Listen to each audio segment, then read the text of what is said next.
se realizarán en nosotros, Señor. En este día, Señor, nos abandonamos plenamente en tus planes para nuestra vida. Señor, abandono mi vida y mi familia en tus manos, porque tus planes no se dejarán de realizar, Señor, porque tú tienes propósitos y propósitos eternos con cada uno de nosotros. Así que hoy decido, dígale al Señor, poner mi confianza en ti, sabiendo que tú harás lo mejor para todos nosotros. Señor, para cada uno de nosotros, harás lo mejor para nuestros hijos, harás lo mejor para nuestra parentela, harás siempre lo mejor. Por eso, bienaventurados todos los que han puesto su confianza en el Señor. Dichosos, porque somos su pueblo. Ustedes, su pueblo. Dichosos, cada uno de nosotros, porque estaremos en presencia del Señor para siempre. Hemos sido llamados, separados y escogidos. Dichosos los que han sido escogidos para heredarle a Él. Y Él dijo, me voy a ir a preparar un lugar para ustedes. Así que usted y yo somos dichosos. Dichosos las familias que le sirven al Señor. Y cuando hablo de las familias es que si tan solo hay uno en cada familia que le sirve al Señor, por ese uno el Señor tendrá misericordia de toda esa familia. Grande es la salvación del Señor. Dichosa la iglesia que en Él confía, alabado el nombre del Señor. Gracias que tú eres un Dios omnisciente, que conoces los pensamientos y hasta lo más profundo de nuestro ser, Señor. Gracias. Ahí están los pensamientos de cada uno de mis hermanos. Cámbialos por los tuyos, por favor. Cambia los pensamientos de mis hermanos por tus pensamientos. Tú tienes el poder, Señor. Gracias, porque entonces ellos te alabarán y glorificarán tu nombre.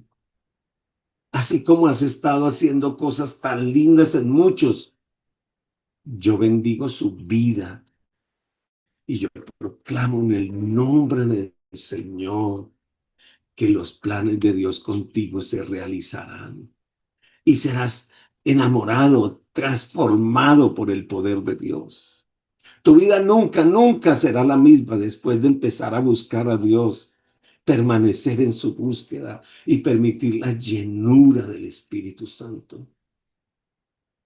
La gloria es del Señor. La alabanza y la adoración le pertenecen al Señor. Renunciamos a todo orgullo espiritual, a toda altivez espiritual. Y en vez de estar haciendo tanta cosa, nos sentamos a los pies del Señor, escogiendo la mejor parte, escuchar de Él y de su palabra. Gracias, Señor, en el nombre glorioso de Jesús. Amén, gloria a Dios. Bueno, gloria al Señor. Otra vez estamos aquí contentos, gozosos. Acuérdese de respirar profundo y de soltar suavemente y de entregar todas las cargas y empezar el día siempre entendiendo que Él es poderoso para sostenernos, para ministrarnos, para hablarnos. Así que reciba nuevas fuerzas. Hechos capítulo 4, versículo 32 al versículo 37. Dice la escritura, y la multitud de los que habían creído eran de un corazón y un alma. Y ninguno decía ser suyo propio nada de lo que poseía, sino que tenían todas las cosas en común. Y con gran poder, los apóstoles daban testimonio de la resurrección del Señor Jesús. Y abundante gracia era sobre todos ellos. Así que no había entre ellos ningún necesitado, porque todos los que poseían heredades o casas, las vendían y traían el precio de lo vendido y lo ponían a los pies de los apóstoles. Y se repartía a cada uno según su necesidad.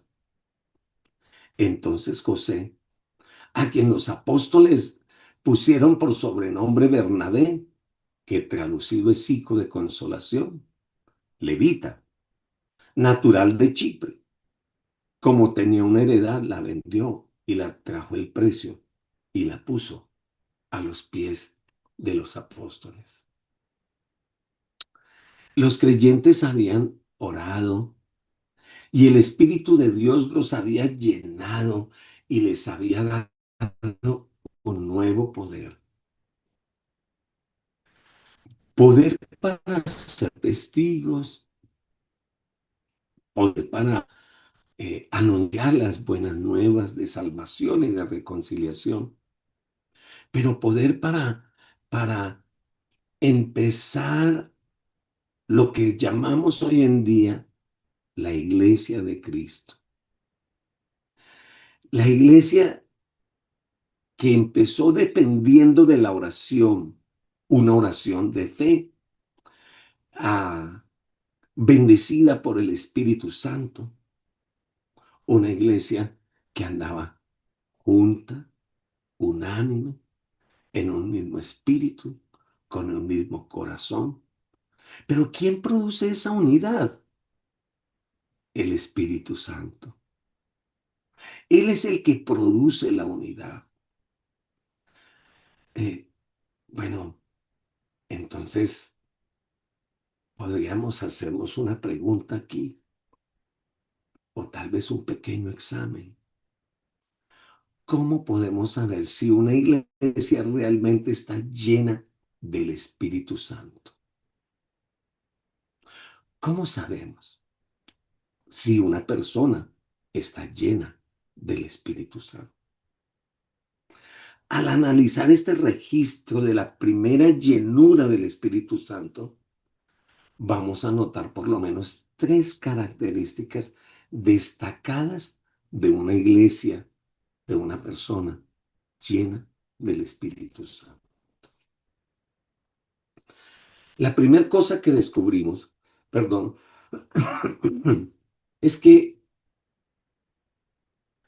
practican la unidad en el Espíritu dada por Dios y no uniformidad de organización. Entonces, déjeme intentar explicar esto. Aquí, por lo menos en este grupo, que digamos somos como una iglesia virtual, pero realmente aquí hay diferentes iglesias, diferentes culturas, de diferentes naciones. Y cada uno de nosotros pudiésemos pertenecer a una organización o a una iglesia en particular. Por decir algo, los bautistas son personas que aman la palabra y son bien escriturales, maravillosos. Pero para alabar y adorar al Señor tienen una forma diferente a otros grupos. Y en cierta ocasión visité una iglesia y les conté cómo hacíamos nosotros ciertas prácticas. Y me respondió alguien, en nuestra misión no lo hacemos así. En nuestra misión lo hacemos de esta manera. ¿Qué quiere decir? Que tenemos que tener claro que una iglesia no tiene uniformidad, porque uniformidad es como cuando usted llegaba al colegio y le exigían el uniforme, todos con el pantaloncito de un color, el busito de un color o la camisa de un color, y todo se veía uniforme, eso se llama uniformidad. Pero la iglesia llena del Señor entiende que no hay uniformidad, sino que hay unidad. Y en la unidad respetamos el no haber uniformidad. ¿Sabe? En otras palabras, sí, hay diversidad. Bueno, esa unidad espiritual es dada por el Señor. La iglesia es un organismo que se tiene unido por la vida, y la vida proviene de Dios, y la vida la da también el Espíritu Santo. Entonces yo tengo ese privilegio de conocer algunas naciones, y yo voy a X lugar en cualquier otro país y yo tengo familia, tengo hermanos en la fe, y nos une no la comida, y nos une no los dichos, y nos une no tal vez que hacemos la misma liturgia, nos une el dador de la vida, nos une el Señor, y nos sentimos amados. Yo voy a algunos lugares y me siento tan amado por ellos. Les cuento una historia, mi esposa se siente tan feliz cuando sale a otra iglesia, a otro lugar, y siempre tiene el mismo dicho: amor, no nos podríamos quedar a vivir aquí. Es un chiste, ¿verdad? Porque nos sentimos tan amados y tan bendecidos porque tenemos familia, y esa familia es lo que nos caracteriza cuando somos una iglesia llena del Espíritu Santo. La iglesia sí debe estar organizada, porque de lo contrario sería un organismo que se va a extinguir. Pero escúcheme bien, cuando nosotros solo seguimos una organización y no seguimos al Dios verdadero de la organización, la iglesia se va a convertir en una institución religiosa enfocada únicamente en sus propias normas. Eso fue lo que les pasó a aquellos sacerdotes y principales del tiempo en que nació la iglesia. Ellos no querían cambiar sus formas, y al defender sus formas rechazaron al Dios verdadero.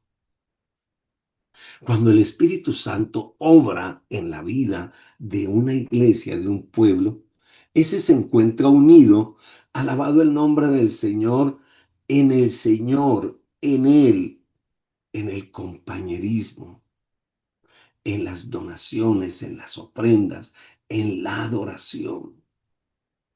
Una iglesia llena del Espíritu Santo es una iglesia que exalta al Señor y se goza en el Señor y mantiene el favor para con sus hermanos y el favor para con el pueblo. A pesar de la oposición de los gobernantes, el pueblo se sentía atraído por creyentes debido a la novedad o a la emoción o debido a lo nuevo. No lo sé, pero el pueblo se sentía atraído por ellos. Dice la Biblia que cuando los dirigentes religiosos intentaron silenciar la iglesia y ¿qué fue lo que pasó? Que el pueblo mismo detuvo el ataque de los religiosos a la iglesia, porque ya el pueblo, por la novedad, por lo que haya sido, por el favor de Dios, ya apreciaba la iglesia. Hechos capítulo 5, versículo 26. Dice, entonces el jefe de la guardia, acompañado de los alguaciles, se condujo sin violencia, temiendo ser apedreado por el pueblo. Ellos iban a ir en contra de la iglesia. Parece ser que esa gente tenía la costumbre de que lo que no gustaba lo apedreaba. Acuérdense que a Jesús varias veces quisieron apedrearlo, pero ahora iban a apedrear a estos soldados y a esta gente que venían a tratar de que la iglesia dejara de, de, de, de adorar y de hablar al Señor. En efecto, una iglesia llena del Espíritu Santo va a tener enemigos, sí, pero la obra del Señor va a traer la atención y la admiración de aquellos que quieren conocer a Dios. Una iglesia llena del Espíritu Santo se multiplica, ya que el Señor añade nuevos creyentes a la iglesia cada día. La evangelización no será responsabilidad de unos pocos, no es responsabilidad del pastor y de los líderes, no, esto es un deleite y un mandato para todos nosotros, para toda la congregación. La iglesia primitiva, cada miembro de ella procuraba ser testigo eficaz de Jesucristo, sin importar dónde estaba. ¿Por qué llegó el Evangelio a tantas naciones y tan rápido? ¿Y por qué corrió de una manera poderosa? Porque cuando ellos se iban para otra ciudad o se mudaban para otro pueblo, llevaban a su Señor y lo tenían claro, que el crecimiento de esa iglesia de 120 se convirtió rápidamente en 5,000 miembros. Y en corto tiempo era un mundo de personas por todas partes hablando de Cristo, del Cristo resucitado. Así que el ataque de esta gente cuando llegó a Pedro y a Juan no tuvo efecto para callarlos. Tuvo un efecto para animarlos a seguir predicando. El arresto, el juicio, la amenaza contra Pedro y Juan no tuvieron ningún efecto para acabar la vida espiritual de la iglesia. Al revés, los animó, se mantuvieron unidos, en constante crecimiento. Amada iglesia, necesitamos mantenernos unidos. Necesitamos permanecer. Y no permanecemos bajo el título de ninguna congregación. Mantenemos unidos bajo aquel que da la vida, que es Cristo Jesús. Mire lo que dice Hechos capítulo 32, capítulo 4, perdón, nuevamente leamos del 32 al 34. Y aquí lo describe claramente. Dice, y la multitud de los que habían creído, mire las características, eran de un corazón y un alma, y ninguno decía ser suyo propio nada de lo que poseía, sino que tenían todas las cosas en común. Y con gran poder los apóstoles daban testimonio de la resurrección de Cristo Jesús. Y abundante gracia, que daban testimonio, y abundante gracia era sobre ellos. Así que no había entre ellos ningún necesitado, porque todos los que poseían heredades y casas las vendían y traían el precio de lo vendido. Esto es algo que mucha gente no le gusta leer. Se sienten, eh, no sé, como incómodos. Ya van a hablar de casas, de plata, de... Ay, no, no, no, no, no. Menos mal, usted puede puchar aquí el botoncito y salirse. Pero no se vaya, espérese. La unidad de la iglesia se evidencia en un sacrificio compartido mutuo. ¿Qué quiere decir eso? Que si un hermano se duele, todos nos dolemos.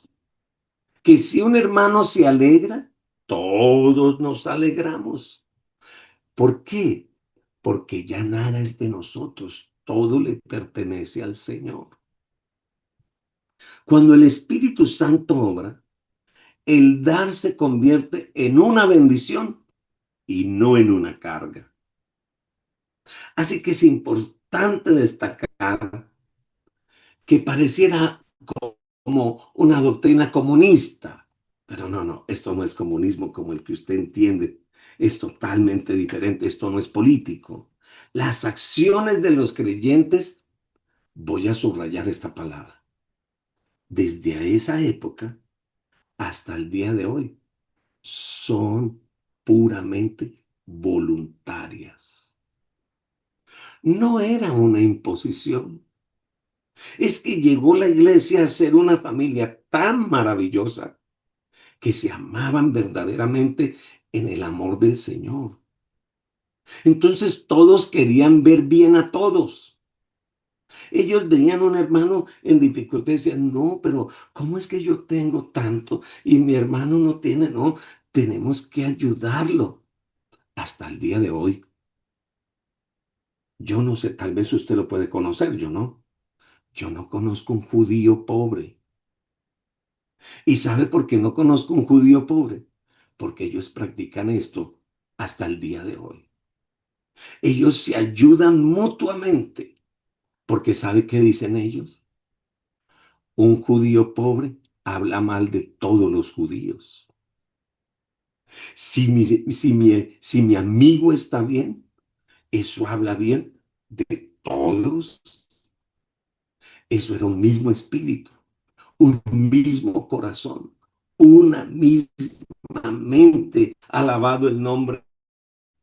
Ahí dice, en Hechos 5 versículo 4 dice, algo que pasó con Ananías y Zafira.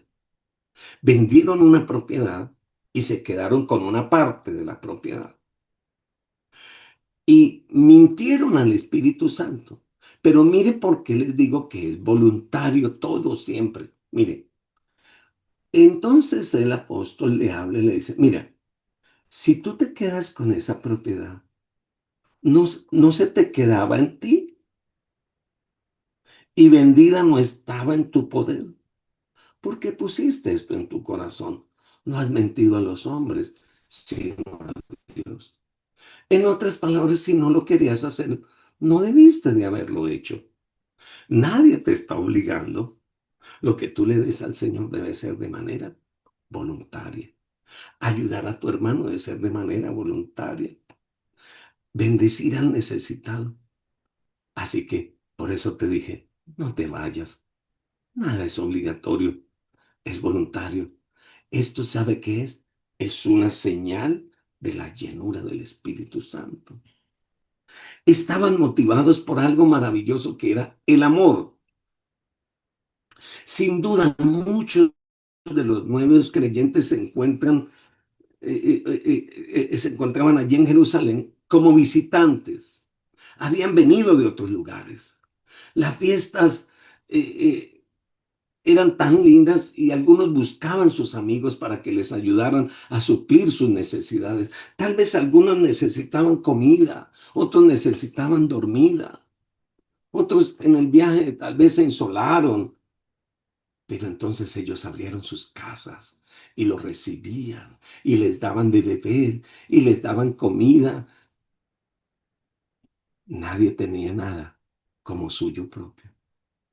Así que no debemos de pasar esto por alto, pues está escrito aquí. Vendían todos los bienes y traían el dinero y lo ponían a los pies de los apóstoles. Déjeme aclarar algo. Este es el único pasaje donde habla de que vendían las cosas y las traían a los pies de los apóstoles. En ninguna otra parte dice que usted tiene que traer y ponerle a los pies de los apóstoles. ¿Sabe? Todo lo que usted tiene debe estar a los pies del Señor. Tráigalo y póngalo a los pies del Señor. Cuando usted reciba bendiciones, dígale, Señor, ¿qué quieres que yo haga con esto? Entonces, cuando alguien tenía una necesidad, el Espíritu Santo les dirigía. Óyeme, no se movían solo por la necesidad, se movían por el Señor. El Señor les dirigía dónde bendecir y cómo hacerlo. Así que el espíritu de la iglesia primitiva era un espíritu de sacrificio amable, de mucha generosidad. Y yo creo que es digno de imitación. Alabado el nombre del Señor. Así que el espíritu de la ofrenda y de las donaciones es muy importante hoy en día. Más que la letra, es el corazón. Al terminar este relato, el escritor nos presenta a un señor llamado José, que tenía por sobrenombre Bernabé. ¿Y sabe cómo le decían a él? Hijo de consolación. ¿Y por qué le decían hijo de consolación? Bueno, primero, fue un dador generoso, ilustrado exactamente por Lucas, y lo describe allí. Dice que vendió una propiedad y trajo el dinero y lo puso a los pies de los apóstoles. Fue una bendición. Pero segundo, su noble acto estaba lleno del poder de Dios y hacía una gran diferencia con el acto de Ananías y Zafira. Realmente sabe que me impresiona, a mí me da la impresión. La Biblia no me lo dice, pero a mí me da la impresión. Cuando yo comparo a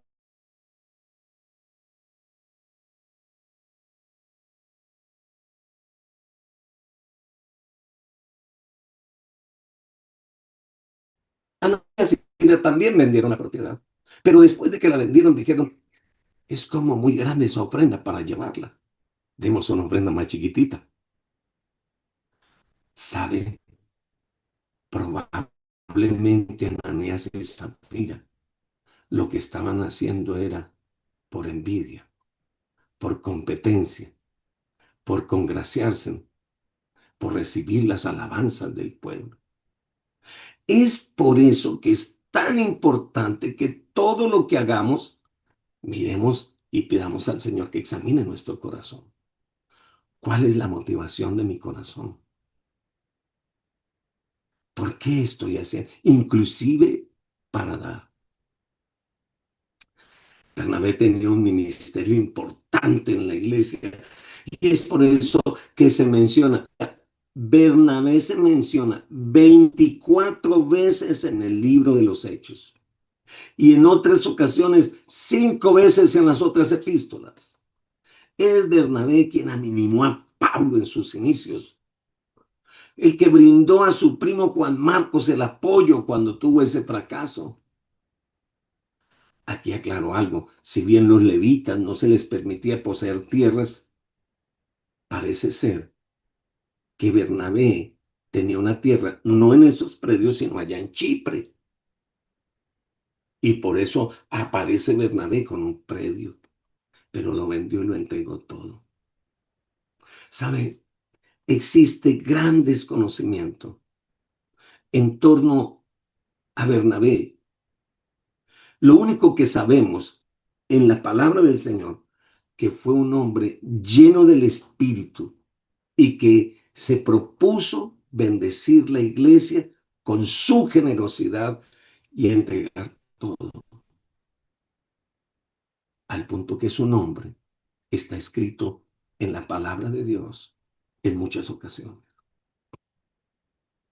Si bien nosotros no podemos ser como Juan, nosotros sí podemos ser como Bernabé. Permitir ser llenos del Espíritu Santo. Ahora usted me podría decir, pastor, pero yo no tengo que dar. Dios ha puesto dones, ministerios. Usted puede levantar una oración por el necesitado. Usted puede brindar un abrazo a aquel que lo necesita. Sabe, en muchas ocasiones, para mí un abrazo ha sido mejor que si me invitan a comer. Porque hay momentos en que he estado agotado, cansado, y viene alguien con una honestidad y me da un abrazo. Y siento esas manos como me ministran, alabado el nombre de Dios. ¿Sabe? Todos tenemos algo que dar. Pregúntese, ¿qué puedo dar? Esto es una señal del Espíritu Santo. Tenemos una misma mente, un mismo corazón, un mismo espíritu. Y esto hará que la iglesia se haga más fuerte y muestre más al Señor con todas las cosas que hace. Santo, gracias por esta mañana. Nos hemos hecho un examencito de cómo sería una iglesia llena del Espíritu Santo. Señor, yo nunca me imaginé que ser lleno del Espíritu Santo tenía que ver con ser generoso. Pero hoy me doy cuenta que cuando tú me llenas con tu Espíritu Santo, una de las cosas que produce en mi vida es la generosidad en todas las áreas de mi vida. Por eso hoy te bendigo en el nombre del Señor. Bendigo tu vida. Ayúdanos, Señor, a tener más para dar y que no nos cansemos aún de bendecir a los que necesitan y levantar nuestras manos en oración por los que necesitan una oración. Te voy a poner una tarea para hoy. Lo mínimo que te invito a hacer hoy, levanta el teléfono y llama a una persona, ora por ella y bendice. Tú tienes que dar. Que el Señor te bendiga. Nos vemos mañana, si el Señor lo permite. Bendiciones para Gracias, todos. pastor.